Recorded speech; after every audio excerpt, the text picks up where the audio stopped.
FER dret sich zu indern a stand und ien besor beobactet. Oasi est passier, fragt simisitern d'estime. Damien versucht, das allenich sorgerecht für die Kinder zu bekommen, sagt Victor mi ernstemton. Wir haben en wasch bis Uranerung Marie-Jeanne Gesicht wird blass, und sie bedeckt ihren Main, Kong blitzt in ihren Augen auf. Wir men Kinder mitnehmen. Ich weiß, wir éteint. Hat Geld. Macht. Was hab ich? Ihr Stimme brack, fast en flüstern. Victor stand auf und legt ihren fest an auf die Schulter. Marie-Jeanne, das werden wir nicht zulassen. Wir haben die Beweise, und wir haben die Wahrheit auf unsere Seite. Jetzt, mehr denn je, müssen wir stark sein, für sie und die Kinder. Damien wir nicht gewinnen. Nicht diesmal Marie-Jeanne nicht, ihr Gesicht spiegelt immer noch ihren Kong wieder, van aber Trost in Victor Worten. Der Gedank, ihr Kinder zu verlieren, war fast l'amant, aber Victor entschlossen et abeier en offnung Chimère. Im Lauf der Woche fühlt sich Victor aus mi en Spannung. Marie-Jeanne lebt in standige en Kong, das sie wüsst, das Damien je derse en zug machan kont. Dan, am Donnerstag morgen, nur zweitage vor der Anerung, war Victor im Garten, als en schnittig schwarz Auto vor seinem Aussielt. Die Tür öffnet sich, und Damien traero, en arrogant grinsen im Gesicht. Victor beobactet, oui Damien sich naert, Kopf rast. Rust, Damien warda, si en zus schüchtern, si en sen vermalich macht zu erinern. Victor, sagt Damien mi fast petit ton. Schön, si zu sehen. Ich bin je comment, zu olen, was mir jure Victor spürten well des Orn, jelt sen stim aber ruhig. Marie-Jeanne und die Kinder sind nicht ihr Gentom, Damien. Sie sind ihr sicher, und sie werden sie nicht mitnehmen. Damien tranaer, Gesicht Sosdrück verartet sich. Ich bin nicht hier, Spielchan zu spielen, Altermann. Ich weiß, was sie und diese verate jetant haben. Sie haben men aufnahmen genomen, aber das spielt kein Roll. Nächst Woche vor Gericht werd ich dafür sorgen, dass sie dies Gingen nie wieder sieht. Und sie. Sie haben en Serdumantschädung getroffen, sich en Sumischen Victor startien und spürt, wie sich die Spannung aufbaut. Damien versucht, sie zu veransichern, sie vor der Anerung aus dem Gleichgewicht zu bringen. Aber Victor war entschlossen. Sie haben kein Kontroll mehr, Damien. Die Beweise, die wir haben, werden sehen, sie wirklich sind. Marie-Jeanne ist diesmal nicht allein, sagt Victor mistarke und unerschütterliche Stimme. Damien lacht, en kalt, humorlos geräusch. Ich abime die Kontroll, Victor. Und vor Gericht, Geld spricht, werden sie genossen, was ich mein. Bet sich vor, sen Stimme sang zu einem bedrohlichen Flüstern. Unterschätzen sie nicht, was ich feig bin bevor Victor antworten konnt, chien Marie-Jeanne in der Tür. Ihre Augen wetten sich, als sie Damien dorstehen sah, vertraut, bedrohlich grinsen im Gesicht. Sie wisch instinktiv einen Schritt zurück. Damien bemerkt ihre Reaktion und lächelt zufrieden. Ah, Marie-Jeanne, sagt spöttisch. Vers Text du dich hier bei diesem alten Mann? Du weißt, dass das nicht von der sein wir, oder? Am Montag kommst du nach Hause zurück. Und die Gingen kommen mimir. Du hast verloren Marie-Jeanne stand für einen Moment wir starda. Aber dann verandert sich etwas in ihr. Victor bemerkt en entschlossen et in ihren Augen, en das zu gefällt hat. Nein, Damien, du hast verloren, antwortet sie mi unerschütterliche Stimme. Zum ersten Mal hast du kein Kontroll über mich. Und das wirst du vor Gericht sehen. Damien selbstgefällige Gesicht Sosdrückwankt, aber verbarg schnell. Wir werden sehen, murmelt bevor sich zu seinem Auto andret. Wir sehen am Montag. Genies den Zeit mit den Kindern, Solange du kannst Victor und Marie-Jeanne standen schweigend da, als Damien Otto die Straße verschwand. Das Gewicht seiner Drohung lag immer noch schwer in der Luft. Aber etwas fühlt sich jetzt anders an. Marie-Jeanne war nicht mehr die verängstigt froh, die sie gewesen war. Sie war bereits kämpfen. Victor sa simi bewindrungen. Si waren un globlich, Marie-Jane, sagt er und schankt ihr en stolz lächeln. Marie-Jane atmet tief durch und fast sich. Ich lass mich nicht lange von jem schüchtern. Ich werd nicht zu lassen, das Damien mein Kinder wegnimmt, Victor.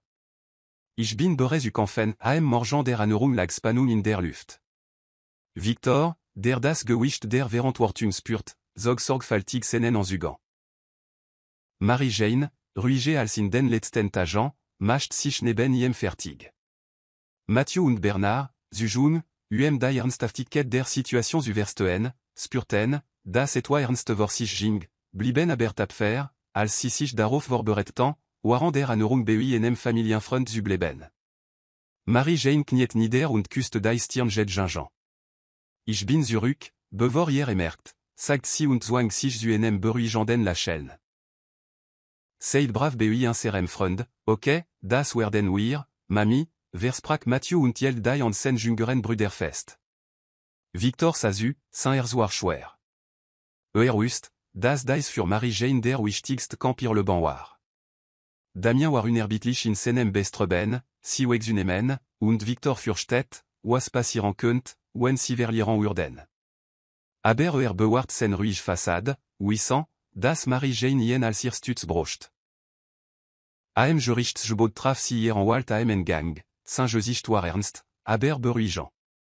Sind sie bereit? Fragte und schüttelt Victor an fest. So bereit? Oui wir nur 5 ans, antwortet Victor und verbarg sen Sorgen. Der Anwalt nickt. Der Richter jeste dafür bekannt, versuchen, aber Damien timi este machtig. Wir nicht en Faxen, aber miden beweisen, die wir haben wir eine Chance Marie-Jane zu, ihr Blick war fokussiert und entschlossen. Damien stand kurs d'avor, froh gegenüberzutreten, die nie erwartet. Stark, selbstbewusst und kampfbereit. Als sie den Gerichtssaal betraten, war Damien bereit mit seinem Oscaratigen Anwaltsteam da. Warf Marie-Jane einen kalten Blick zu, aber sie ignorierten und ging mir obenem Kopf auf die gegenüberliegende Seite. Victor kon die Accent Spannung spüren, je des Schritt und je des Blick waren vorspielsam bevorste an den Kamp. Der Richter traen, und die Anerung begann. Damien entschuldigen Jean waren rücksichtslos. Beotet, Marie-Jane c'est psychisch instabil, ingénieux, sich die Kinder zu kümmern, und verantwortungslos. Sen Anwalt übertrieben ditel und zeichneten ein verzerrt Bild der Vernachlässigung. Bei je de Entschuldigung spürt Victor, oui Saint-Zornstieg, aber müsst für Marie-Jane ruhig bleiben. Als Marie-Jane an der Reihe war, sich übertedigen, präsentiert ihr Anwalt die Aufnahmen und Dokument, für die Kali alle riskierat. Die Beweis waren unwiderlegbar. Die Aufnahmen hielten Damien Drohungen, sen Manipulation und sen Ingestand nicht fest, Marie-Jane leben absichtlich schwer gemacht zu haben. Als der Ton im Gerichtssaal abgespielt wurde, sa Victor, oui Damien selbstbewusster Gesichtsausdruck zerbröckelt. Sen üblich Kontrollschwang, als das Gewicht seiner Taten öffentlich wurde. Dies Beweis sehen deutlich das missbräuchlich und manipulativ Verhalten von Herrn Damien, erklärt Marie-Jane Anwalt und blickt direkt auf den Richter. Beweist, dass ingenieux ist, das sorgrecht für dies Kinder zu haben. Marie-Jane ist Opfer jahrelangen psychischen Missbrauch, und sie kämpft darum, ihr Kinder vor einem Kreislauf aus Kontrolle und Tankung zu schützen. Der Richter, sichtlich von den Beweisen betroffen, sa Damien misstrangem blicken. Monsieur. Damien, sagte ernst. Dies Aufnahmen zeichnen ein beruhigend Bild. Ihr Handlungen haben nicht nur die emotional Stabilität ihrer Frau untergraben, sondern sie auch Missachtung der Wohlergehen ihrer Kinder. Ich habe ernsthaft bedanken hinsichtlich ihrer Ehen als deren Wormen. Damien bald die Faust und versucht, die Fassung zu bewahren, aber selbst sind im Chien sprachlos zu sein. Die Beweis sprachen für sich und entulten die Wahrheit, die Damien soar zu verbergen versucht hat. Die Erinnerung doert standen, ditel wurde genoestan geprüft. Victor blieb bei Marie-Jane und flüstert ihr ermutigend Wort zu, wenn sah, dass sie sich überfordert fühlt. Ihr stark überrascht auch sie selbst. Zum ersten Mal fühlt sich Marie-Jane nicht allein. Sie hat Victor, den Anwalt und, was am wichtigsten war, die Wahrheit auf ihrer Seite. Schließlich rief der Richter zu einer Kursen pose zur Beratung auf. Der Romoir von einem schweren Schweigen erfüllt, waren al OF Entschädigung warteten. Marie-Jeanne anziterten, aber Victor hielt sie fest. Wir alle gut werden, sagte und blickte ihr zuversichtlich in die Augen. Wir haben alle jetant, was wir content. Jetzt müssen wir nur noch vertrauen Marie-Jeanne nickt und atmet tief durch, sich zu beruhigen. Sie wusste, Victor hat recht, aber die Ankong, ihr Kinder zu verlieren, lastet schwer auf ihrem Herzen. Sie schloss die Augen und versucht, ihren Geist zu beruhigen, wissant, dass das, was als nächst kam, nicht mehr in ihrer Hand lag. Nach einer gefühlten Ewigkeit kehrte der Richter in den Gerichtssaal zurück. Das Schweigen war greifbar, als ihr Platz nahmen, die Augen auf den Richter gerichtet, und auf seine Entschädigung warteten. Blickte durch den Raum, sein Blick fiel auf Damien, dann auf Marie-Jeanne und Victor. Nach Prüfung der Beweis und Anhörung der Dvorgebrachten Genossagin ist für mich klar, dass Damien nicht Genie ist, das Sorgerecht für dies Kinder zu haben, begann der Richter, und sein Wort lesen en wel der Erleichterung durch den Gerichtssaal gehen. Frau Marie-Jeanne hat José, selbst inter extrem schwierigen Instanden, das sie feig und engagiert ist, ihr Kinder zu schützen und zu versorgen. Marie-Jeanne hat met les und ziternt aus, tranen sammelten sich in ihren Augen, als sie die Wort der Richter verarbeitet. Daher, für der Richter vor, übertrage ich das alleinige Sorgerecht für die Kinder an Frau Marie-Jeanne. Zusätzlich erlasse ich en entstweilige Verfügung gegen Damien, die verbiete, sich Frau Marie-Jeanne und ihren Kindern zu nähern oder in ihr Leben en zu greifen. Marie-Jeanne bedeckt ihren Mann mit den Händen, tranen strömten ein Schweinder über ihr Gesicht. Victor spürten tief Erleichterung, als ob die Last, die wochenlang getragen hat, endlich von seinen Schultern gefallen war. In der Zwischenstand Damien utan auf. Das ist noch nicht vorbei, schrie sen stimal durch den Raum. Ich werde Berufungen Jean. Sie danken, sie haben gewonnen, aber das ist erst der Enfant der Richter seien mi Verachtung. Monsieur. Damien, ich rat Ihnen, auf Ihr Wort zu achten. Wenn Sie dies verhalten fortsetzen, könnte ich einen Genre intersuchen ihrer Handlingen anordnen Damien bald die Faust, wust aber, das verloren hat. Victor und Marie-Jeanne standen gemeinsam auf und ignorierten Damien drungen, als sie den Gerichtssaal verließen. Draußen hielt Marie-Jeanne inne und atmet tief die frische Lüften, als sie zum ersten Mal seit Jahren frei. Sie dreht sich zu Victor ihr Augen immer noch voller Tränen. Ich weiß gar nicht, wie ich Ihnen danken soll. Sie haben ein Jorete, sagt sie mit von emotionant gebrochen Estime. Victor lächelt sanft. Das hab ich nicht allein jetant, Marie-Jeanne. Sie waren starke, als wir al retten vorstellen können. Jetzt sind sie frei Marie-Jeanne umarmt Victor, und zum ersten Mal seit langer Zeit fühlt sie, dass sie enfant kommt, on Ankong zu leben. In den Tagen nach der Anhörung von das Leben in Victor aus einen neuen Rhythmus. Die Entschädigung des Gerichts brachte Marie-Jeanne in den Frieden, den sie seit Ewigkeiten nicht mehr gefühlt hat. Damien war mi aus seinem Zorn und Efflus gesoingen worden, sich zurückzusehen, und Marie-Jeanne konnte endlich empfangen, ihr Leben und das Gewicht seiner Kontrolle wieder aufzubauen. Die Jean, Mathieu und Bernard, spielten fröhlich im Garten und rannten zwischen den Blumen umher, die Victor und Marie-Jeanne gemeinsam gepflanzt hatten. Der Klang ihr Lachen erfüllt die Luft, und für einen kurzen Moment schien die Welt wieder harmonisch. Marie-Jeanne beobachtet sie von der Veranda aus, ihr endlich lächelte. Sie sind glücklich den Jeu, sagt Victor, als misweitassen Kaffee aus dem Haus kam. Recht Marie-Jeanne und setzt sich neben sie auf die Veranda. Ja, das sind sie wirklich, antwortet sie lächelnd, waren sie ihr Kinder beim Spielen beobachtet. Ich hatte nie gedacht, dass ich diesen Punkt erreichen würde. Solange fühlte ich mich gefangen, Onosweg Victor nahm einen Schluck von seinem Kaffee und dacht über alle nach, was sie gemeinsam durchgemacht hatten. Von dem Moment, als Marie-Jeanne zum ersten Mal im Supermarkt sah, verzweifelt und von ihren Sorgen erdrückt, bis zu diesem friedlichen Tag hat sich so viel verändert. Auch hat sich verändert. Die Einsamkeit, daher cette Bianca tod enfin dans hat, wardur chen mission, enen ne en sinersetst worden. Si waren un globlich tapfer, Marie-Jane, sagt Victor mi enem offrichtigeant la chaîne. Égal, was Damien theate, si blieben standhaft und haben ihr Kinder beschützt. Dies stark hat si ihrer gebracht Marie-Jane blickt Victoran, ihrers volet dankbarke. Hat nicht nur einen sicheren ORT geboten, sondern war UNR Waterfigur geworden, die signier warteat. Sen stark und samit gefühl waren das Fundament, das sie in den dunkelsten Momenten am Laufen hielt. Ich weiß nicht, où ich mein dankbarke für alle, was sie für un jetant haben, ausdrücken soll, sagt Marie-Jane mi von émotionnant erstickt estime. Sie retten nicht davant un müssen, aber sie haben un jurete. Ich weiß nicht, où ich ihnen danken soll. Victor lachelt und schüttelt den Kopf. Sie müssen mir nicht danken. Manchmal brun das Leben in Situationen, in donnant wir anderen helfen können. Waren geschenk, si ihr zu haben.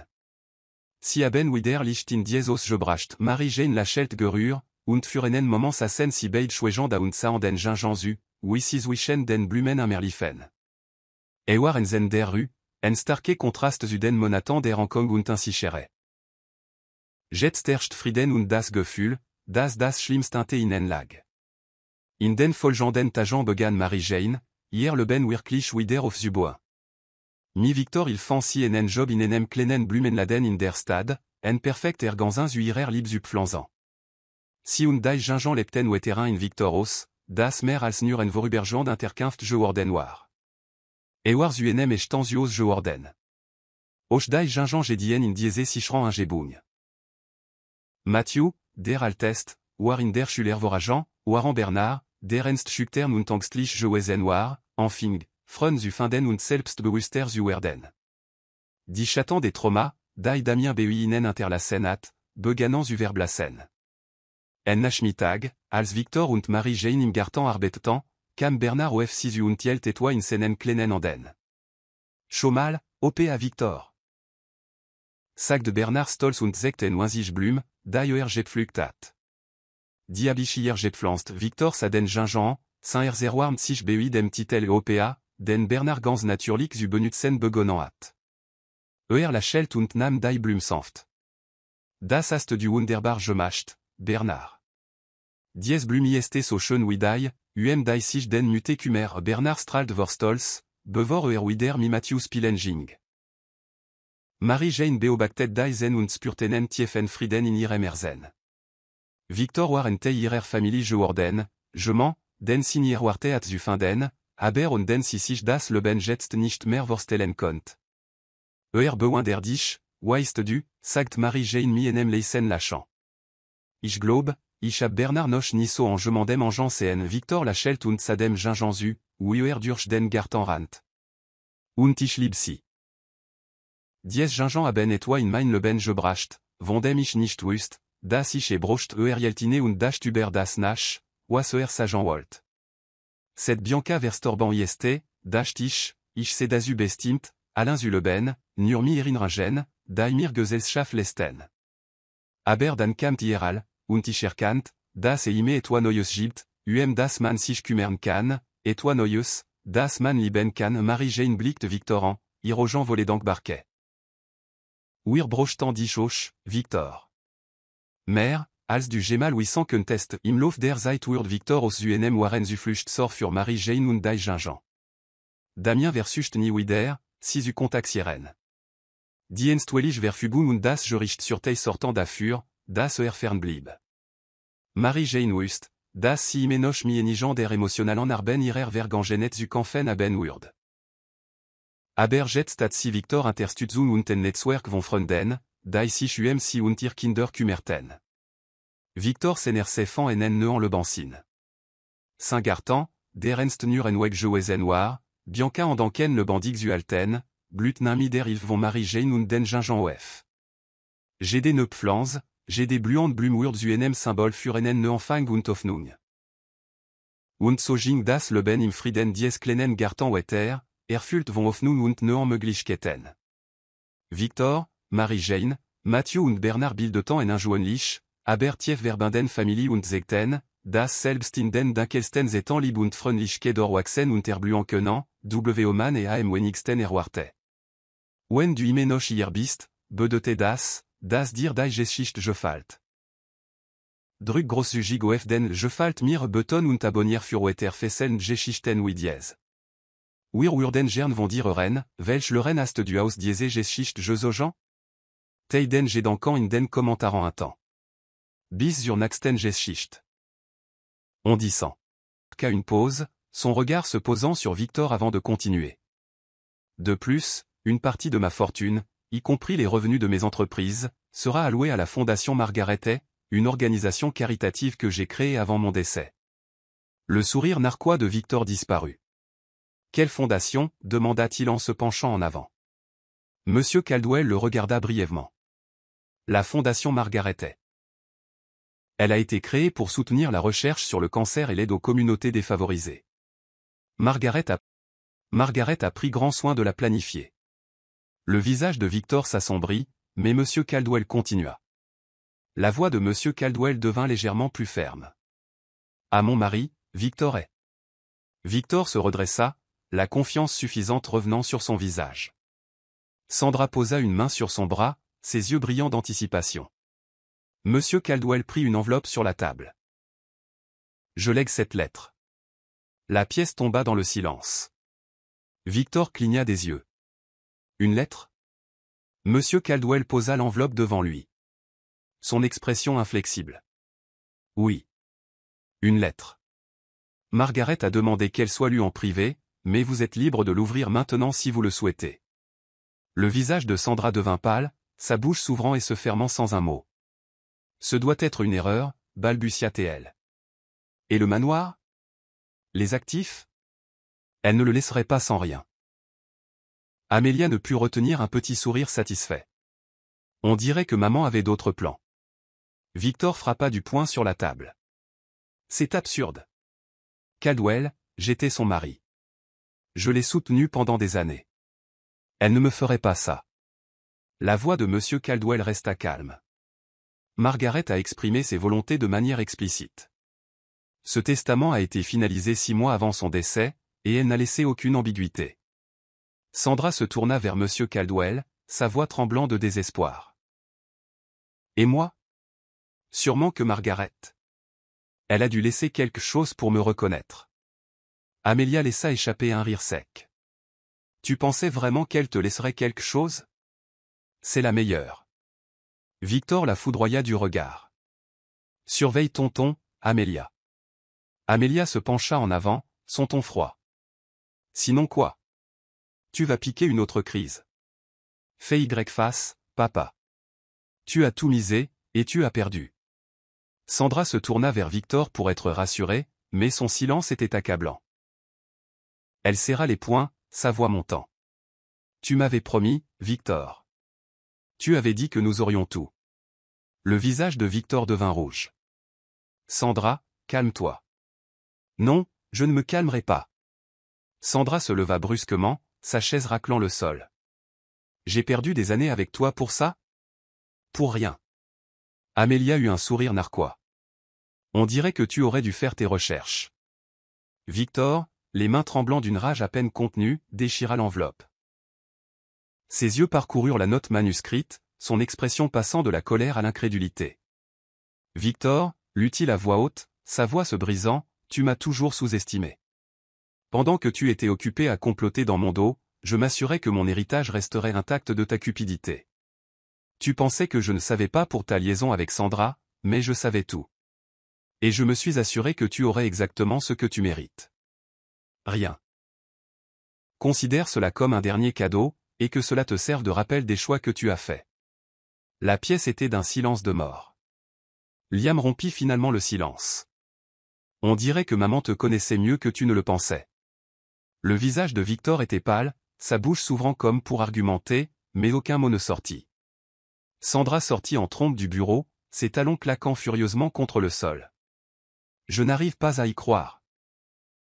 Siffla-t-elle en claquant la porte derrière elle. Victor resta assis, fixant la lettre dans ses mains, sa confiance brisée. Amelia et Liam se levèrent, leurs expressions froides. Amelia se tourna vers Monsieur Caldwell. Merci d'avoir honoré les volontés de maman. Monsieur Caldwell hocha la tête. Votre mère était une femme remarquable. Alors que les frères et sœurs quittaient le bureau, Amelia jeta un dernier regard à Victor. Il ne s'agit pas seulement de ce que maman nous a laissé. Il s'agit de ce qu'elle ne t'a pas laissé. Pense Y, papa. Victor ne dit rien. Son silence plus assourdissant que n'importe quelle explosion n'aurait pu l'être. La tension dans la pièce était palpable alors que Victor dépliait la lettre. Ses mains tremblaient légèrement, bien qu'il essayât de masquer son malaise. Amelia et Liam étaient assis tranquillement, leurs expressions un mélange de curiosité et d'appréhension. M. Caldwell, calme comme toujours, observait attentivement Victor depuis son siège en bout de table. Victor commença à lire à voix haute. Sa voix était assurée au début, mais elle faiblit bientôt alors que les mots de Margaret frappaient avec précision. Victor, je t'ai toujours mieux connu que tu ne le penses. Pendant des années, je t'ai observé, je t'ai écouté et j'ai enduré ta trahison en silence. Non pas parce que j'étais aveugle, mais parce que j'avais besoin de temps pour protéger ce qui comptait vraiment, mes enfants et l'héritage que j'ai construit pour eux. Pendant que je luttais contre le cancer, tu étais occupé à comploter, à chuchoter des secrets à ta maîtresse et à attendre le jour où tu pourrais réclamer ce que tu pensais être légitimement à toi. Mais tu m'as sous-estimé, Victor. Tu as vu ma maladie comme une faiblesse, mais c'est la force qui m'a permis d'agir. J'ai veillé à ce que chaque centime, chaque propriété et chaque action pour lesquelles j'ai travaillé soit en sécurité entre les mains de ceux qui les chériront, Amelia, Liam et la fondation que j'ai créée pour redonner au monde. Toi, en revanche, tu ne resteras qu'avec les ruines de tes mensonges. Tu peux penser que c'est injuste, mais l'équité n'a jamais été ta préoccupation quand tu m'as trahi. Tu devras vivre avec les conséquences de tes choix. J'ai bâti cet empire avec amour, Victor. Tu as bâti le tien sur la tromperie. L'amour dure. Les mensonges s'effondrent. La lettre était signée du nom de Margaret dans son écriture élégante. Les mains de Victor tombèrent sur la table, la lettre se froissant légèrement dans sa poigne. Son visage était pâle, sa mâchoire serrée alors qu'il essayait d'encaisser le coup. Le silence s'étira, rompu seulement par l'inspiration brusque de Sandra. Amelia se pencha en arrière dans sa chaise, sa voix tranchant la tension comme un couteau. Alors, papa, qu'est-ce que ça fait d'être déjoué par la femme que tu as sous-estimée toutes ces années? Victor la foudroya du regard, sa colère montant à la surface. Ce n'est pas son œuvre. C'est la vôtre et celle de Caldwell. Il se tourna vers l'avocat, pointant un doigt accusateur. Vous avez conspiré avec elle. Vous l'avez manipulée pour qu'elle écrive cette maudite lettre. Monsieur Caldwell ne s'y a pas. Son ton resta mesuré. M. Je suis tenu par mon devoir d'honorer les volontés de Margaret. Elle a pris ses décisions de son plein gré. Vos accusations sont sans fondement. Victor frappa du poing sur la table, faisant sursauter Sandra. Ne me mentez pas. Margaret était malade. Elle ne savait pas ce qu'elle faisait. Amelia se leva, sa voix montant de colère. Comment oses-tu? Maman était plus lucide que tu ne le seras jamais. Elle savait exactement ce qu'elle faisait, et elle l'a fait pour nous protéger. De toi. Victor se tourna vers elle, le visage rouge. Tu te crois si maligne, n'est-ce pas? Toi et ton frère. Deux gosses de riches gâtés qui n'auraient rien sans moi. Liam, qui était resté silencieux jusqu'à présent, se leva également, sa voix basse mais ferme. Nous n'aurions rien sans maman. C'est elle qui a tout construit. Pas toi. Victor ricana. Oh, s'il te plaît. Vous deux ne tiendriez pas un jour sans moi. Vous pensez pouvoir gérer la pression, les responsabilités? Vous n'êtes que des enfants. Amelia s'approcha de lui, les yeux flamboyants. Nous sommes plus forts que tu ne le penses, papa. Plus forts que tu ne l'as jamais été, et c'est grâce à maman. Elle nous a élevés pour tenir tête aux gens comme toi. Sandra, qui était restée silencieuse, prit enfin la parole, sa voix tremblante. Victor. Fais quelque chose. Tu ne peux pas les laisser tout prendre. Victor se tourna vers elle, sa frustration débordant. Et que suggères-tu que je fasse, Sandra? Me battre contre une femme morte? Margaret a parfaitement planifié cela. Le visage de Sandra se tordit de colère. Tu m'as promis une vie de luxe. Et maintenant? Suis-je censé partir sans rien? Amelia rit froidement. Oui, Sandra. Tu obtiens exactement ce que tu mérites. Rien. Sandra la foudroya du regard. Petite. Monsieur Caldwell s'éclaircit la gorge, sa voix commandant la pièce. Ça suffit. Cette réunion concerne le testament. Pas des attaques personnelles. Les volontés de Margaret ont été exécutées. Tout litige peut être porté devant les tribunaux, bien que je vous assure, ils n'aboutiront pas. Victor s'effondra dans son fauteuil, le combat l'abandonnant. Il fixa la lettre froissée dans ses mains, son expression un mélange de rage, d'humiliation et de défaite. Elle me détestait, marmonna-t-il, presque pour lui-même. Elle me détestait vraiment. Amelia secoua la tête. Non, papa. Elle ne te détestait pas. Elle avait pitié de toi. Il y a une différence. Victor leva les yeux vers elle, ses yeux remplis de ressentiment. Tu penses que c'est fini, Amelia? Tu penses que tu as gagné? Amelia sourit faiblement. Il ne s'agit pas de gagner, papa. Il s'agit de justice. Maman s'en est assurée. Victor resta silencieux alors qu'Amelia et Liam sortaient du bureau, la tête haute. Sandra sortit en trombe après eux, marmonnant des jurons. M. Caldwell commença à rassembler ses papiers, jetant un dernier regard à Victor. Monsieur Hay, dit-il tranquillement, Margaret vous a aimé un jour. Peut-être que si vous réfléchissez à ses paroles, vous comprendrez pourquoi elle a fait ses choix. Victor ne répondit pas. Son regard fixé sur la lettre alors que le poids de ses actions commençait enfin à se faire sentir. La porte du bureau se referma, le laissant seul avec ses regrets et les ruines de ses mensonges. Les talons de Sandra claquaient furieusement contre le sol en marbre alors qu'elle entrait en trombe dans le grand hall. Son visage était rouge de colère, ses mains serrées en poing. Victor la suivit, sa voix s'élevant de désespoir. « Sandra, veux-tu te calmer une seconde » cria Victor après elle. Sandra se retourna, les yeux flamboyants. « Me calmer? Tu veux que je me calme? Après tout ce que tu m'as fait subir. » Amelia et Liam, debout sur l'escalier, regardaient la dispute se dérouler. Ils échangèrent un regard, leurs expressions un mélange de satisfaction et de curiosité. Sandra pointa un doigt sur la poitrine de Victor.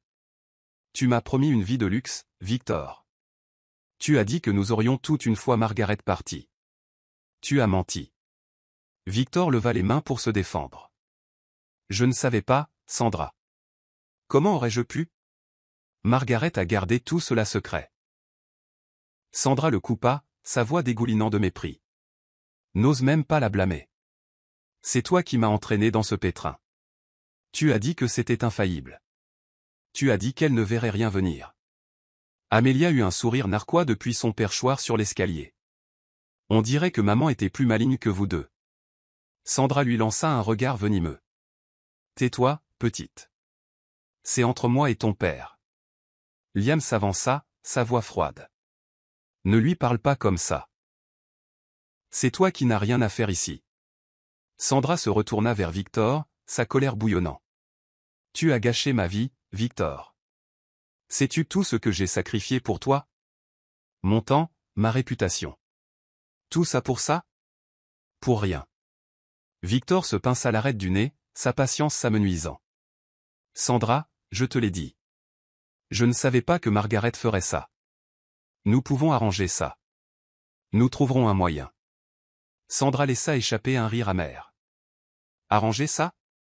Comment, Victor? Poursuivre les enfants? Se battre pour des miettes au tribunal? Tu t'entends parler? » Elle commença à faire les 100 pas, ses yeux balayant la pièce. Son regard se posa sur un vase posé sur une table d'appoint. C'était une antiquité, l'un des favoris de Margaret. Sandra s'approcha, le ramassa et le brandit. « Qu'est-ce que tu fais? » demanda Victor, alarmé. Sandra ricana. « Je prends ce que je mérite. » Sans hésiter, elle brisa le vase sur le sol. Le bruit de la porcelaine se brisant résonna dans le hall. La voix d'Amelia retentit, ça appartenait à maman. Sandra haussa les épaules, son ton moqueur. « Oh, je suis désolé. Ai-je cassé quelque chose d'important? Liam s'avança, les poings serrés. Tu dépasses les bornes. Sandra l'ignora, se tournant vers Victor. Tu es pathétique. Toutes ces années à prétendre être le mari loyal. Et pourquoi? Pour finir sans rien. Tu es une blague. Le visage de Victor devint rouge, sa voix s'élevant. Sandra, arrête. Tu fais une scène. Sandra rit amèrement. Une scène? Toute cette maison est une scène. Un sanctuaire pour une femme à qui tu ne pouvais même pas être fidèle. Sandra passa devant Victor en trombe, se dirigeant vers le grand escalier. Elle attrapa un bol décoratif de la table du foyer, un tableau encadré d'or du mur, et quelques autres objets de valeur qu'elle pouvait transporter. Victor la suivit, sa voix suppliante. Sandra, ne fais pas ça. Nous pouvons arranger les choses. Sandra se retourna, serrant le tableau. Arranger les choses? Tu délires, Victor. J'en ai fini avec toi. Amelia et Liam lui barrèrent le chemin au pied de l'escalier. La voix d'Amelia était glaciale. Tu ne feras pas un pas de plus. Sandra la foudroya du regard. Hors de mon chemin, princesse. J'ai mérité ça. Amelia ne bougea pas, tu n'as rien mérité. Tout dans cette maison appartenait à maman. Tu ne peux pas partir avec ces affaires. Victor s'interposa entre elles, levant les mains. Tout le monde, arrêtez. Sandra, laisse les affaires et pars. N'aggrave pas les choses. Sandra lui jeta un dernier regard méprisant. Tu n'en vaux pas la peine. Elle laissa tomber le tableau sur le sol, le cadre se fissurant à l'impact, et sortit en trombe par la porte d'entrée.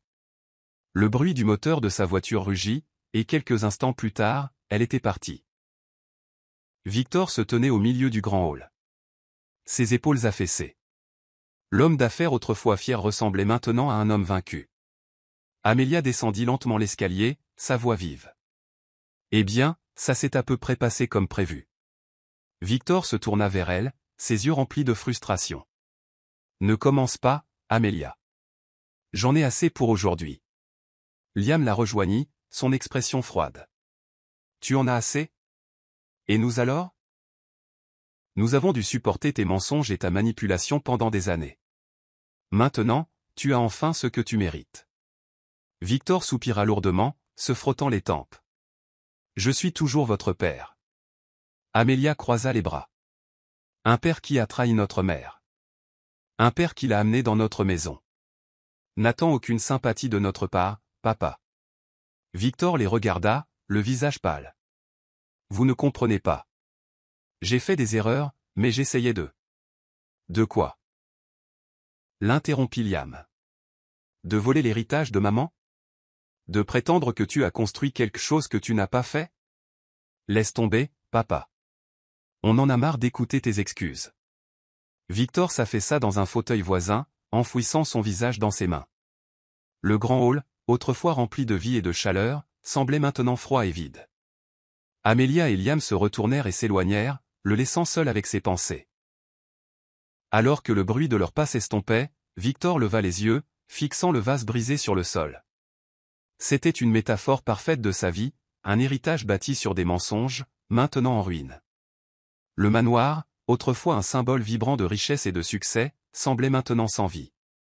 Le personnel avait été réduit à une équipe squelettique, et Victor passait la plupart de ses journées seul dans le bureau. Le décor opulent semblait déplacé, comme s'il se moquait de ses ressources décroissantes. Victor était assis à son bureau, fixant les documents financiers étalés devant lui. Ses mains tremblaient alors qu'il parcourait page après page de factures, d'avis de retard et de relevés. Chacun était un rappel brutal de son impuissance. Les protections blindées de Margaret l'avaient rendu impuissant. Amelia et Liam passèrent devant la porte ouverte du bureau. Amelia s'arrêta et jeta un coup d'œil à l'intérieur. Son expression indéchiffrable. Toujours en train d'essayer de comprendre, papa. Victor leva les yeux, son visage pâle et tiré. Je n'ai pas besoin de tes commentaires, Amelia. Liam s'appuya contre le cadre de la porte, les bras croisés.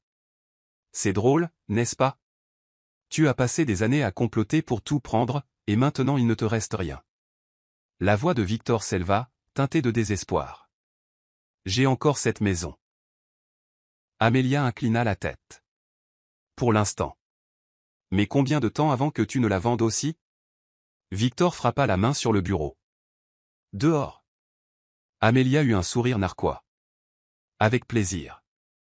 Elle et Liam s'éloignèrent, leur rire discret résonnant dans les couloirs vides. Une semaine plus tard, une série de voitures de luxe arriva au manoir. Non pas pour une fête ou un gala, mais pour une vente aux enchères de la succession. Victor, près de l'entrée, regardait un inconnu se promener dans la maison, pointant du doigt des tableaux, des meubles anciens et des sculptures. Une femme, tenant un presse-papier, s'approcha de lui. « Monsieur est, les acheteurs se renseignent sur le piano à queue. Devons-nous l'inclure dans la vente ?» La mâchoire de Victor se crispa. Le piano reste. Mais... J'ai dit qu'il reste, lança-t-il sèchement. La femme recula, marmonnant dans sa barbe. Depuis l'escalier, Amelia et Liam observaient la scène. Amelia se pencha vers son frère. Il s'accroche à des miettes, comme si ce piano allait le sauver. Liam haussa les épaules. C'est tout ce qui lui reste. Laissons-le s'y accrocher. Plus tard dans la soirée, Victor assista à un événement de réseautage, espérant sauver quelques relations. Il entra dans la salle avec son air habituel de confiance. Mais les chuchotements commencèrent presque immédiatement. « C'est Victor est. » murmura quelqu'un. « Il a tout perdu après la lecture du testament de sa femme », dit une autre voix. Victor s'approcha d'un ancien associé, Richard Coleman, qui avait toujours été désireux de partager un verre ou un cigare. « Richard, content de te voir. » Richard se retourna, son sourire vacillant. « Victor. Je ne m'attendais pas à te voir ici. » Victor força un sourire. « Toujours occupé. Je me suis dit que je passerais. Prendre des nouvelles des vieux amis. » Richard se déplaça, mal à l'aise. « Écoute Victor, j'ai entendu parler de ta situation. C'est vraiment regrettable, mais je dois faire attention aux personnes que je fréquente. Tu comprends. » Le sourire de Victor s'effaça. « Prudent ? Richard, nous nous connaissons depuis des années. » Richard regarda autour de lui, visiblement désireux de mettre fin à la conversation. « Les temps changent. J'espère que les choses s'arrangeront pour toi. » Il s'éloigna, laissant Victor seul. De retour au manoir, Victor. « T'es la pièce. » Ni à l'étreinte, les serrant tous les trois dans un câlin serré. À ce moment-là, Lila se sentit renouvelée, son chagrin d'amour éclipsé par l'amour et la gratitude pour ses enfants. Peu importe le coût pour sa fierté ou son compte en banque, elle veillerait à ce qu'ils vivent la magie de Noël. La trahison de Victor avait peut-être volé leurs économies, mais elle ne pourrait jamais voler sa détermination à se battre pour le bonheur de sa famille. Pourtant, une pensée persistait, elle devrait finalement faire face à Victor.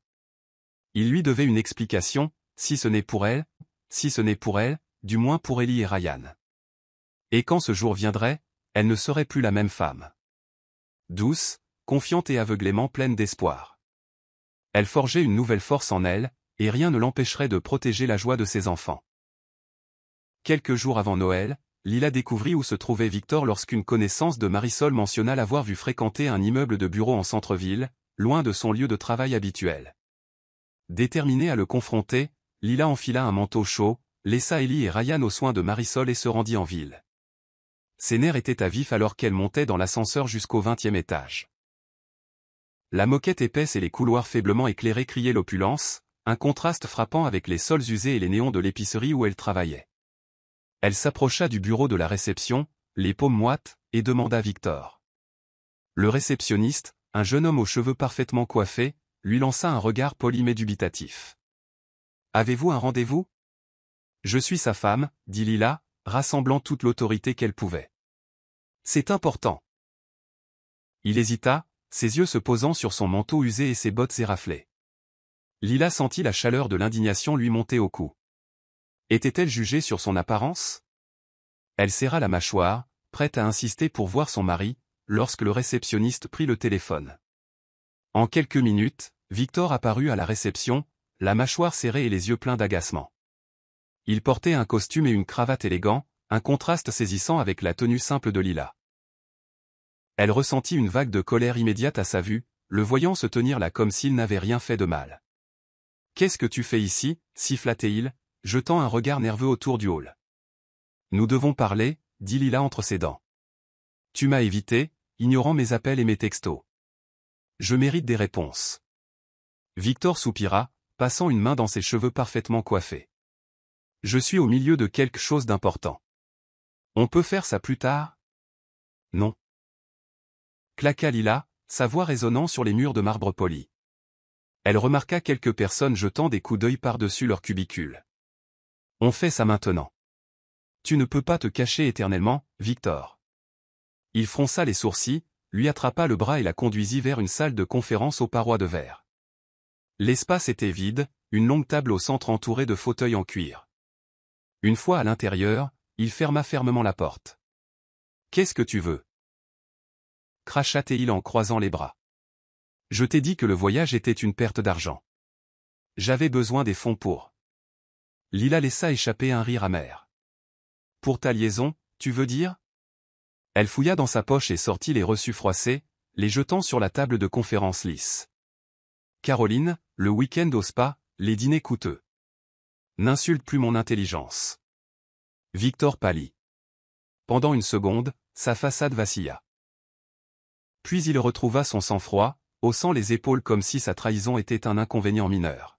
« Ce n'est pas ce que tu penses, marmonna-t-il, les yeux fuyant vers la porte, comme s'il complotait une évasion. Les yeux de Lila flamboyèrent.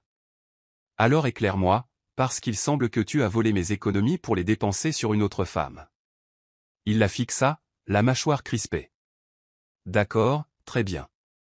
Caroline est quelqu'un que j'ai rencontré au travail. On a commencé à se voir. Toi et moi, les choses n'allaient pas bien depuis longtemps, Lila. J'avais besoin. Tu avais besoin d'une liaison, coupa Théil, la voix tremblant de fureur. J'ai travaillé comme une forcenée pour subvenir aux besoins de notre famille, pendant que tu jetais notre argent sur une maîtresse. Victor la foudroya du regard, se penchant en avant. Ne fais pas comme si tu étais l'épouse parfaite. Tu es toujours occupée avec les enfants, ne prêtant jamais attention à mes besoins. Peut-être que si tu avais. Arrête. Siffla Théil, des larmes de rage montant à ses yeux. N'ose pas me blâmer pour tes choix. Il se tut. Sa bouche se ferma en une ligne obstinée. À ce moment, la porte de la salle de conférence s'ouvrit, et une femme entra d'un pas assuré, jeune, impeccablement habillée, avec une coiffure élégante et un sac de créateur. Ses yeux passèrent de Victor à Lila, un sourire narquois se dessinant sur ses lèvres brillantes. « Victor » ronronna la femme, ignorant la présence de Lila. « Je t'attendais pour le déjeuner. Nous avons cette réservation, tu te souviens ?» Le ventre de Lila se noua.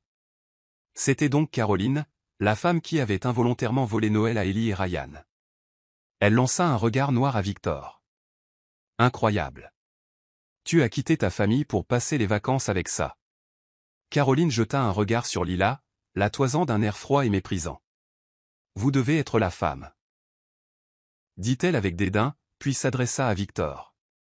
Tu veux que j'attende dehors? Victor hésita, tiraillé entre la confrontation et le besoin de sauver la face.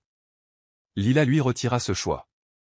En fait, ne vous dérangez pas, dit-elle fort, se tournant vers Caroline. Nous n'en aurons pas pour longtemps. J'ai juste quelques petites choses à dire à mon mari avant de partir. Caroline haussa un sourcil mais resta sur place. C'était tout ce dont Lila avait besoin pour se motiver. Elle fit un pas vers Victor. Tu as volé mes économies, commença Théil, la voix tremblant de colère contenue. Tu as vidé l'argent que j'avais mis de côté pour nos enfants. Tu as menti, tu as triché, et tu n'as même jamais eu la décence de l'admettre. Tu te tiens ici dans ton costume chic, avec ta nouvelle conquête, agissant comme si tu étais trop bien pour nous. Mais laisse-moi te dire quelque chose. Tu n'es qu'un lâche. Le visage de Victor rougit, et il ouvrit la bouche pour répliquer, mais Lila leva une main. Je n'ai pas fini. Elle pointa un doigt vers les reçus sur la table. Cet argent était destiné à offrir à Ellie et Ryan un Noël magique. Toi et moi savons tous les deux à quel point j'ai travaillé dur pour le rassembler. Et tu l'as pris. Tu l'as pris. Elle déglutit difficilement, sa voix se brisant, puis se força à garder son sang-froid. Tu penses peut-être t'en être tiré. Mais crois-moi Victor, cette humiliation, ton humiliation, ne s'arrêtera pas là. Tu as abandonné ta famille, et tu l'as fait de la manière la plus cruelle possible. Ne prends pas la peine de rentrer à la maison ou de demander pardon. Nos enfants méritent mieux que le père que tu as choisi d'être. Caroline laissa échapper un petit rire hautain. C'est tout? Parce que nous avons des réservations. La ferme, claqua Lila, se surprenant elle-même par le venin brut dans son ton. Caroline la fixa, les yeux écarquillés. C'est entre lui et moi. Tu n'as rien à voir là-dedans. Pendant un moment, un silence lourd s'abattit sur la salle de conférence. Victor semblait abasourdi, partagé entre la rage et l'embarras. Finalement, il parla, la voix rauque. Tu fais une scène, dit-il. N'oublie pas que c'est mon lieu de travail. Ton lieu de travail est l'endroit où tu te caches de ta famille, rétorqua Lila, ses mots résonnant sèchement. Crois-moi, je n'ai pas moitié aussi honte que tu devrais l'être. Elle recula, arrachant les reçus de la table et les fourrant dans la poche de son manteau. À travers les parois de verre, elle pouvait voir plusieurs employés faire semblant de ne pas regarder. Des chuchotements et des regards insistants étaient dirigés vers Victor. Il était piégé dans une exposition publique de ses propres méfaits, et l'humiliation était gravée sur son visage. Sachant qu'elle avait dit tout ce qu'elle avait à dire, Lila tourna les talons et sortit de la salle de conférence. Derrière elle, elle entendit Caroline réprimander Victor pour avoir laissé la situation dégénérer. Ses excuses et ses justifications étouffées n'intéressaient plus Lila. Au moment où elle atteignit l'ascenseur, l'adrénaline parcourait ses veines, laissant ses mains tremblantes. Alors que les portes se refermaient, elle ressentit un mélange de triomphe et de chagrin. Elle venait de réduire en cendres ce qui restait de leur mariage devant ses collègues. Il n'y avait pas de retour en arrière possible. Mais une prise de conscience plus profonde s'installa dans son cœur. Elle était libre. Plus de secrets, plus d'illusions, et plus de trahison. Elle partait la tête haute, déterminée à protéger ses enfants de toute douleur supplémentaire que Victor pourrait infliger. La prochaine étape de son voyage serait la guérison, la recherche de l'indépendance et la preuve à Ellie et Ryan que l'amour et la résilience pouvaient vaincre la trahison. Malgré la tourmente, Lila refusa de laisser la trahison de Victor détruire le Noël de ses enfants. Dès le lendemain, elle chargea Ellie et Ryan dans sa vieille berline, remplissant le coffre de valises, de manteaux d'hiver et d'une petite boîte de décoration festive. Il était tôt le matin, et un pâle soleil de décembre pointait à l'horizon. Son cœur était lourd de la douleur persistante, mais elle puisa sa force dans les rires qui fusaient de la banquette arrière. Le trajet jusqu'au chalet dura plusieurs heures. Des pins enneigés bordaient la route de montagne sinueuse, et de temps en temps, Lila montrait à Ellie et Ryan des panoramas givrés, s'émerveillant des stalactites suspendues aux branches. Parfois, ses pensées dérivaient vers l'expression stupéfaite de Victor lors de leur confrontation. Bien qu'elle ressente encore des pointes de chagrin, elle ressentait aussi un intense sentiment de soulagement de s'être enfin défendue. Vers midi, ils arrivèrent au chalet de location. Un vieux lodge en bois perché près d'un lac gelé. De la fumée s'échappait de la cheminée, et des stalactites scintillaient le long des avant-toits. Ellie haleta de plaisir. « C'est parfait, maman. Regarde toute cette neige. » Ryan pressa son nez contre la vitre de la voiture, les yeux écarquillés. « On peut aller faire de la luge maintenant? Rentrons d'abord nos bagages, » rit Lila en coupant le moteur. « Ensuite, on pourra faire tout ce que vous voulez. » Ils avancèrent péniblement dans la neige, laissant des empreintes derrière eux. À l'intérieur, le chalet était modeste mais confortable. Le salon comportait une cheminée en pierre, un canapé en tartan usé et un tapis élimé, mais il était charmant dans sa simplicité. La cuisine, bien que petite, avait tout ce dont ils avaient besoin. Alors que Lila aidait les enfants à enlever leurs bottes et leurs manteaux, elle ressentit une immense gratitude. Malgré tous les chagrins, elle était là, contre toute attente, prête à créer des souvenirs joyeux avec ses enfants. Elle déballa rapidement les provisions qu'elle avait apportées de la maison, du chocolat en poudre, des guimauves et des ingrédients pour des repas d'hiver simples. Une fois installés, l'excitation d'Ellie et Ryan déborda. Ils supplièrent d'explorer les environs du chalet. Lila enfila ses bottes les plus épaisses, aida les enfants à mettre leurs bonnets et leurs gants, et sortit. Le soleil de l'après-midi rendait la neige d'un blanc éblouissant. Ils découvrirent une petite cabane contenant des luges, gracieuseté du propriétaire du chalet. En quelques minutes, Ellie et Ryan dévalaient les douces pentes derrière le chalet, poussant des cris de joie. Lila les regardait, un large sourire s'étirant sur son visage. Elle se souvint brièvement à quel point elle avait failli perdre ce rêve, comment la trahison de Victor avait presque volé ce moment à ses enfants. La fierté et le soulagement l'envahirent, mêlés à une pointe de tristesse douce amère. Au crépuscule, le ciel se teinta de rose et d'orange. Lila appela les enfants pour le dîner, une simple soupe à la tomate et des sandwichs au fromage grillé. Ils s'assirent ensuite sur le canapé, sirotant un chocolat chaud au coin du feu. La lueur vacillante des flammes dansait dans les grands yeux d'Ellie. « Maman, c'est le meilleur Noël de tous les temps », déclara-t-elle. Lila sentit des larmes piquer au coin de ses yeux, mais cette fois, c'étaient des larmes de bonheur. « Je suis contente que tu le penses, ma chérie. » Elle jeta un coup d'œil à Ryan, qui luttait pour garder les yeux ouverts. Doucement, elle porta Ryan à l'étage et le borda dans un lit jumeau confortable.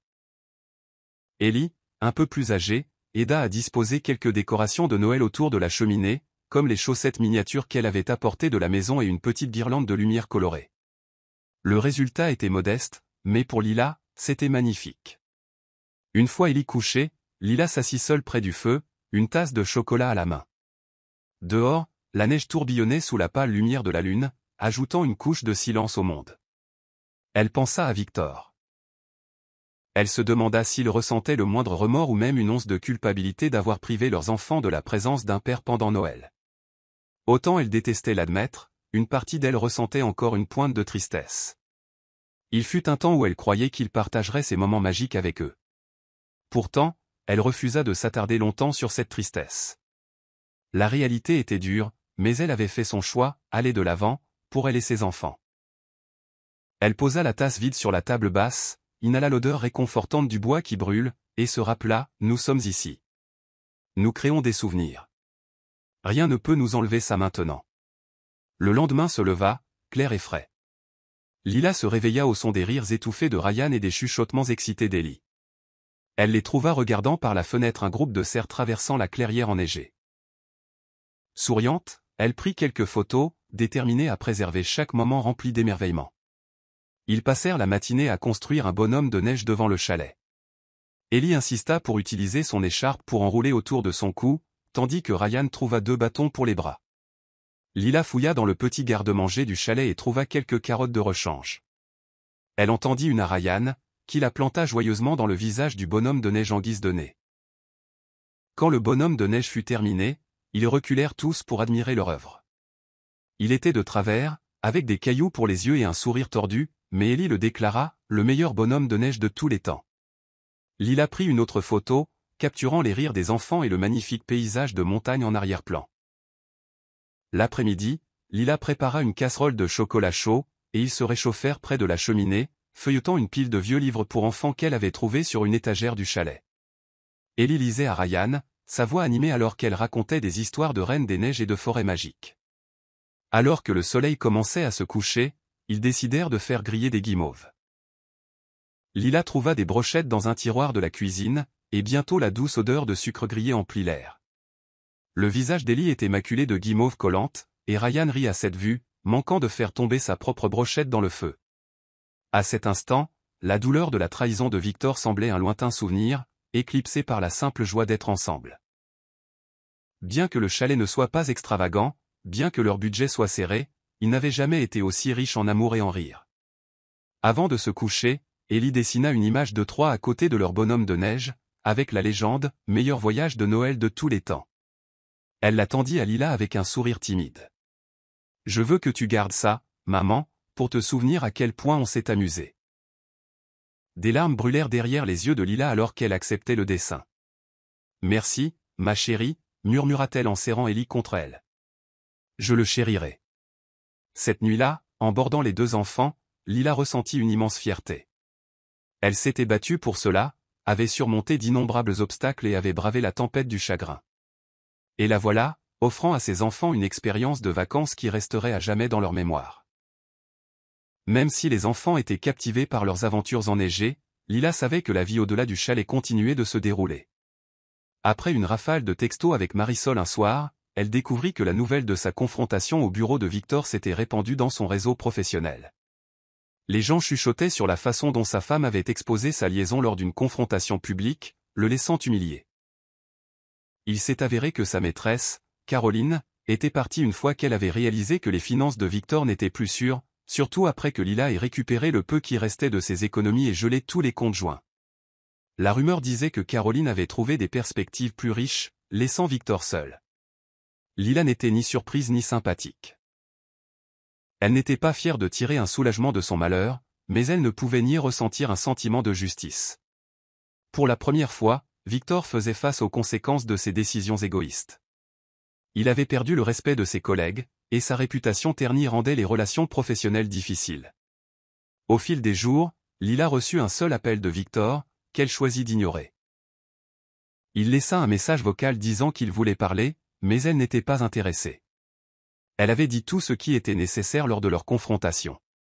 Aucune excuse ou explication ne pouvait effacer le mal qu'il avait infligé, ou rétablir sa confiance.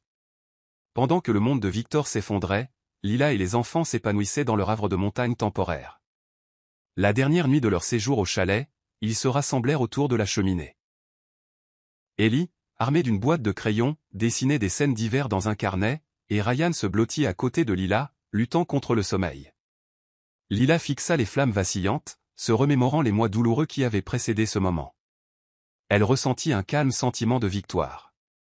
Ils avaient survécu à la trahison et au chagrin pour trouver une poche de paix au milieu du chaos. Même s'ils retournaient bientôt au monde réel, elle se sentait prête à affronter tout ce qui viendrait. Après son retour du chalet, les réalités de la vie quotidienne la rattrapèrent rapidement. Lila avait un loyer à payer et des factures qui ne pouvaient être reportées. L'argent qu'elle avait gagné grâce aux heures supplémentaires était presque dépensé, et elle avait besoin d'une solution plus stable. Pourtant, le voyage avait cristallisé quelque chose pour elle. Elle méritait mieux que de vivre dans l'ombre des promesses non tenues de Victor. Avec une détermination renouvelée, elle commença à chercher de nouvelles opportunités d'emploi. Elle refusait de rester coincée dans des postes qui couvraient à peine les factures. Malgré ses insécurités, elle dépoussiéra son CV, listant ses années de multitâches et de Alsensige son und Erwarte, das Wehrmacht nie fortzuführen, je m'en den Aussener prominentan Families Ueratan und das Denison Imperium noch weiter aus Zuboin. Aber in letzter Zeit fühlt sich diese Wegeer wie en Kaffig als wie en Schicksalen. Sen Gedanken schweften Zubella, der Gingenfro, die Saint-Herz Robert hat, trotz der Welt des Privileg, die sie trennt. Bella arbetet als Dienstmadchen in der Denison Villa, und sie war ganz anders als die Frau an der High Society, mi donnant Saint-Vater versus Stadt, ien Zuverkupeln. Sie war Warmerzig, echt und behandelt jeden mi ener seltenen Freundlichkeit. Im Gejansatz zu den anderen kümmert sich Bella nicht die Macht und den Reichtum, die Marcus ingaben. Für sie war Ehrenfach Marcus, und das war alle, was Saint-Walt. In Gedanken versinken, wurde Marcus durch das Gerocherana an der Schritt aufgeschreckt. Dreht sich und Sassenen Vater, Marcus Sir, ins Zimmerschretten, des semblos en Wesenet respect Jebo. Gross und imposant, miordorlich je kamtem silbernem aaruntenem masgeschnederten Zug, ater enen durchdringenden Blick, der selbst die selbstbewusstesten veransichern konnt. Marcus Sir rospert sich und sprach in seinem üblichen beffelanden Ton. Marcus, wir müssen über den Zukunft sprechen, erklärte sen stim liesken en Rom für widered. Marcus dreht sich zu sen entschlossen et wusch. Dad, wir retten dies gesprach schon zu oft. Ich werd nicht jemanden nur wegen der Geschäftsinteressen der Familie erraten der Blick von Marcus Sir verand sich, sen stim wird kalt. Du denkst nicht klar, mein Sohn. Du hast Verpflichtungen. Verpflichtungen gegenüber diese Familie, gegenüber dem Imperium, das ich von Grain auf Aufgeboab. En Dienstmadchen aus inserem egenant au Schalt kann nicht tei dieser Saint Marcus bald die Faust, sen Frustration kam andlich zum Vorschein. Das Imperium jeste mir egal, Dad. Mir jeste bella wichtig. Ich lieb sie. Si jeste echt, im Gejansatz zu den Leuten, von donnant du Dankst, das ich sie erraten sollt. Für einen Moment fühlst den Rom, en aufgeladen stie, schwer vom aufeinander prallen von Trotz und Tradition. Dan sprach Marcus Sir, sen stim schnitt mi ener scharf durch die Luft. Bella jeste inter denem niveau, Marcus. Si hat kenan Platz in unsere Welt. Du wirfst alle für sie weg vielich will ich dies Welt nicht mehr, angeniet Marcus, sen Stim ruhig, aber trotzig. Vielich willich nur glücklich sein, mi bella zusammen sein, je m'endem, der mich für den Lied, der ich bin et Diogen des alterants denison verdinkelten sich. Wenn du das durchsiehst, Marcus, wirst du aller verlieren. Qu'un herbe, qu'un Platz in diese Familie. Du wirst mir nicht joen Marcus purtenen Stich der Trorike beui den Worten sen vater, aber stand. Dan so. Wenn e de te, das ich mi bella zusammen sein kann, dan nem ich dies chansoir. Onoef en Antwort zuarten, dret sich Marcus of dem absatsuem und jingino, saint erzrast. Jing dai grossen corridor entlang und dash tandai moment zurück, dai saint privilegiert le ben je prareten. Groß Ball, Andlos Geschäftsgesprach, machtig Bekanntschaften. Nicht davon at Furien noch en Bedetung. Bella war jetzt alle, was zalt. Spate am ab enfant sich Prinz Denison in dem Klenen, abgechi denangartan un der Familien via wider. Dicul nacht luft beruhigt sen nerven, obwohl saint erzime noch rast, als saint elfon erosnam und bella nume walt. Je deklingelton machtien angstliche, bis ihr sanft stima emandran en d'antwortet. Prinz, fragt si sanft, ihr stim beruhigt ien sofort. Bella, ich muss dich sehen. Ich muss dich et toi wichtig fragen saint-on war ernst, was Bella in alten lies. Siverin Bartan, sichim personal berek zu treffen, enem ort, en dem Prinz inzalich stinden fernab der Weltsen vater verbracht und zu flucht in ihrer Gesellschaft. Als en cam, war Bella bered und wartet, irogen volet sorge. Oasi estelos, fragt si und tranaer. Prinz atmet tief durch und samelt sich. Ich hab mi menem vater gesprochen. Ich hab senen segen je betan. Atien verweger. At gedro, mich zu Anterben, mich zu Verstossen, wenn ich dich erat Bella gesicht zu fielen, trorike samelt sich in ihren Ogen, aber si blibsti, da si wust, wie viel Prinz Familie mime bedeteat. Si verstand en Druck, inter dem stand, und wollt ien nicht noch vergrößern. Aber Prinz war noch nicht fertig. Bella, sagt sen Stim stark und unerschütterlich, nicht davon ist mir wichtig. Ich lieb dich, und ist mir egal, was ich aufgeben muss. Ich will den Rest men le ban mir verbringen irogen wet tan sich, überraschung und ein Glob mich ten sich mi enem aufnangs Chimère. Bist du sicher, Prinz?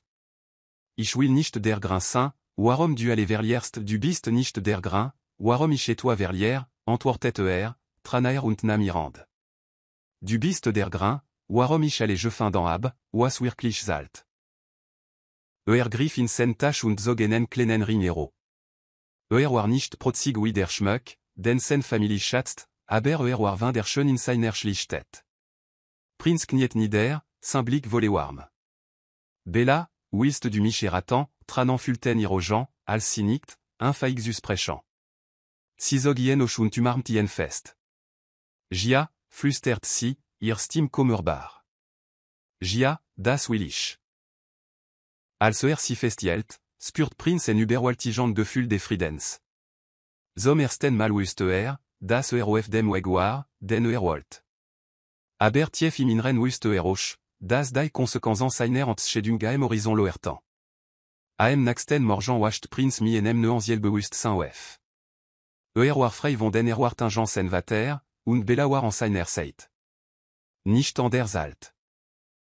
Waren sich Zog, dacht an die Freud in ihren Ogen zurück, als si senen antragange nomenat, was saint mig Glück erfüllt. Aber wust, das noch nicht vorbei war. Saint vater, Marcus Denison sœur, war qu'un Mann, der die dingen fax olofan lies. Als die groß al der Villa Betra, sauer senen vater am Kopfand des Langen estig sitzen, saint Gesicht strang und unachgiebig. Der intensiv Blick sen vater fixiert ien. Setz dich, Prinz, befal Marcus, saint-on warlez, aber energisch.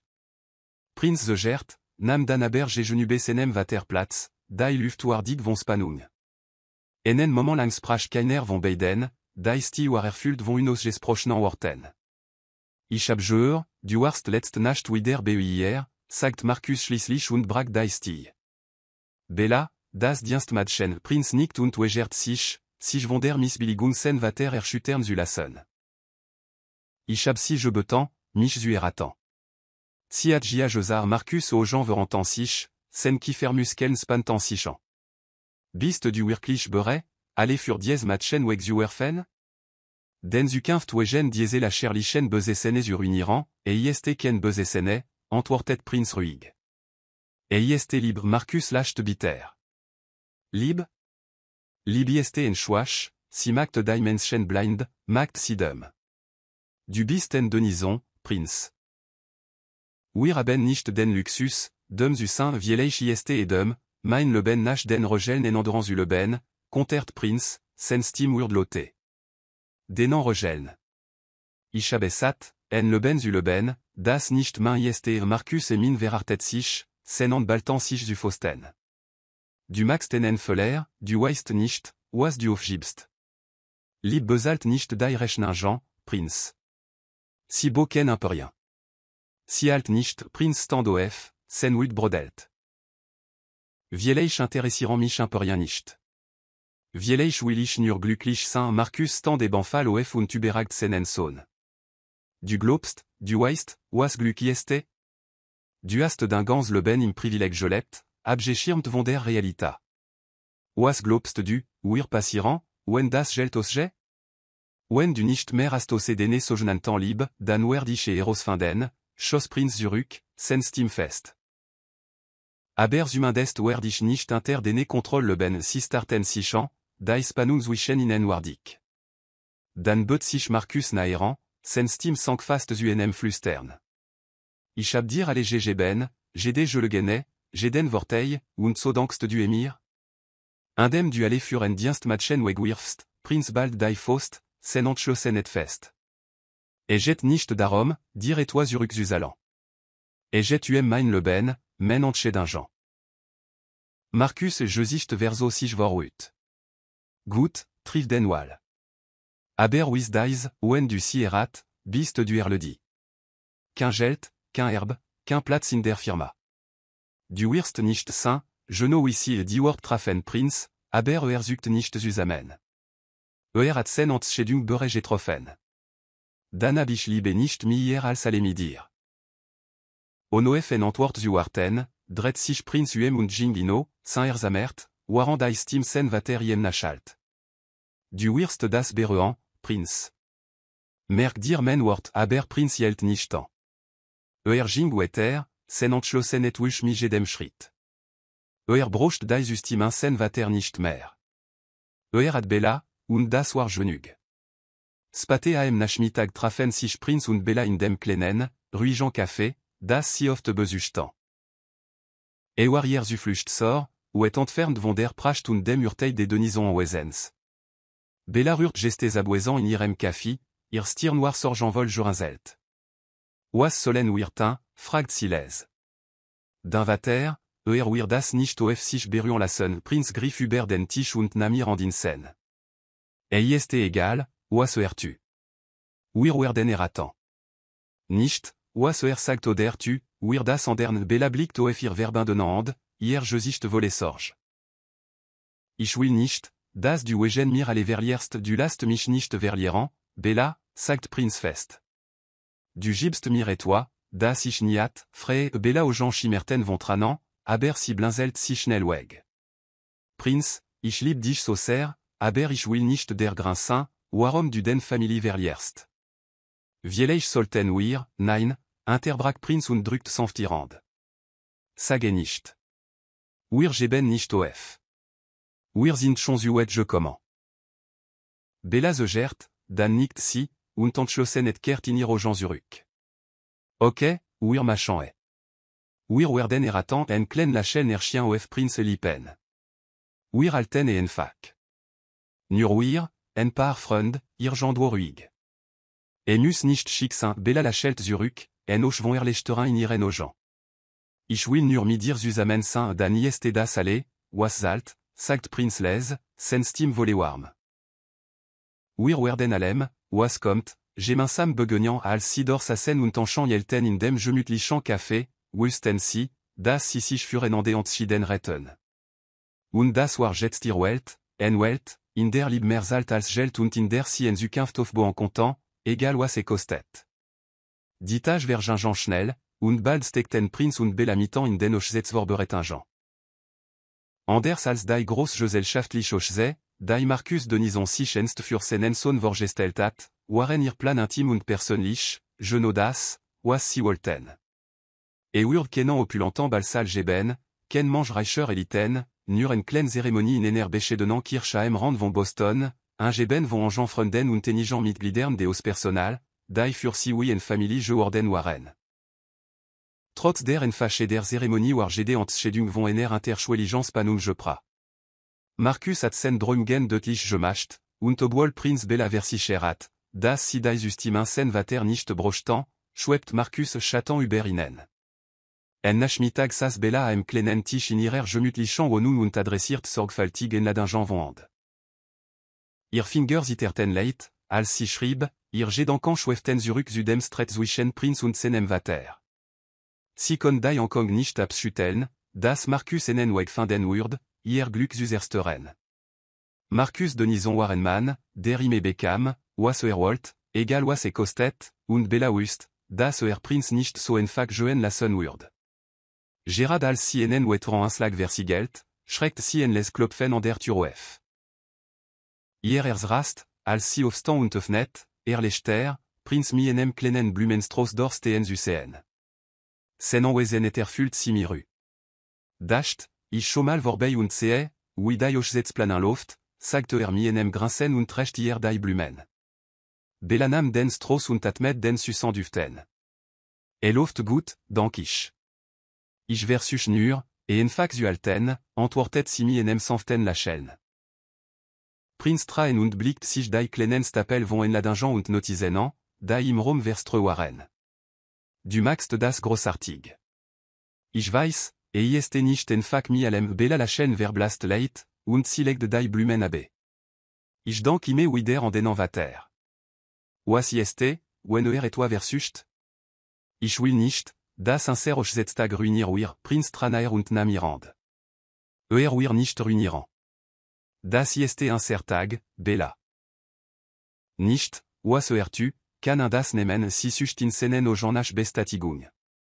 Aber was ist, wenn, ken was wenn, interbrak Prinz, sen Stim sanft, aber fest. Wir werden erraten, und wir perfekt sein. Mein Vater kontrolliert mein Leben nicht mehr, Bella söft und land sich an jen, als sen armuem sich lang. Ich will das Globan dan Globe, flüstert und drückt ihr einen sanften Kuss auf die Stirn. Wir alle gut werden. Trotz sen Vertro konnte Bella ihr Sorge nicht ganz ablegen. Sie hat gesehen, wie Markus sie ansa, als sie nicht weiter als en andernie im Leben sen Sohn. Sie fürchtet, dass sen Reichwet weiter recht, als sie beiden temps. Waren des sen sas Markus in seinem luxuriösen Arbeitszimmer in der Denison Villa und start aus dem Fenster auf die Makelo gepflegten Garten. Saint-Geist war en Wirbelwind aus Frustration und Wut. Prinz hat ihm getrotzt und en Frogewalt, die Markus für ein würdig Geld. Jetzt plant Saint-Son, das Erb der Denison Familie für en Hochzeweg zu werfen, die Markus als Chanli chansa. Saint-Assist, Gregory, betrales den Rom und trug en Tablet mi enem Glas Whisky. Sir, sagt Gregory und stellt das Glas auf den Schreibtisch. Ist noch Zeit, das zu stoppen. Die Hochzeit hat noch nicht stattgefunden, Markus antwortet nicht sofort. Start einfach aus dem Fenster und trommelt mit den Fingern auf die Armen des Stühls. Als schließlich sprach, war sein Stimme kalt und beherrscht. Ich hab versucht, mi zu reden. Ich habe mi Drömgen versucht. Aber Prinz ist zu verblande von diesem Matchen, zur Vernunft zu kommen, Gregory nickt und schwieg, waren Markus fortfuhr. Egypt nur einen Weg, dem zu setzen, sagt Markus, Saint-On verartet sich. Wenn Bella weg ist, en diese un sin. Prinz wirken an der Wallaben, als zur Vernunft zu kommen, Gregory zegert, ainsi chez. Sir, wollen Sie dami en de temps, ich dot gar nicht temps, interbrak Markus, sen Ojan verdun kelten sich. Ich stellen tatsach fest.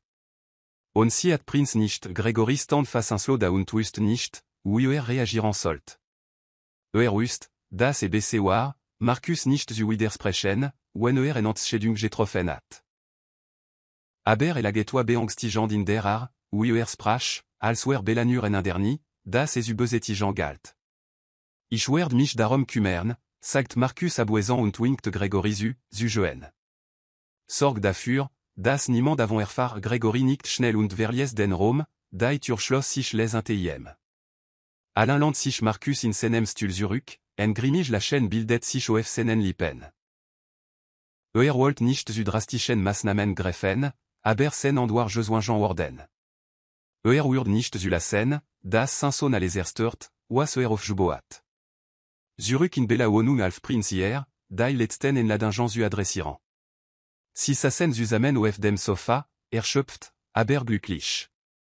Als Bella en lustig Geschicht aus ihrer Kindet erzählt, lächelt Prinz und Jonas den Moment.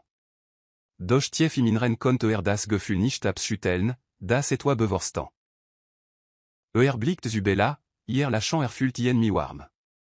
Aber wust, das sein Vater noch nicht fertig war. Marcus Denison gab niemals so leit auf. Als Dyson interging und tenen warmen orangefarben enchimé über den Romwarf, beut sich Prinz vor und küsste Bella sanft auf die Stirn. Alle gut werden, flüsterte Bella s'assuyait auf, ihr Augen sanft und volley lieb. Ich weiß, flüstert sie zurück. Aber selbst als sie sich festhielten, spürten beide das Gewicht der aufziehenden Gewitterwolken. Der Tag der Ochse war endlich da, unten les Vorfreude lag in der Luft. Die kleine Kirche aus Heralb von Boston war zwischen Beaumont und Jbete, ihre Fach Struktur en Welt entfernt von der Pracht de Denison en Wesens.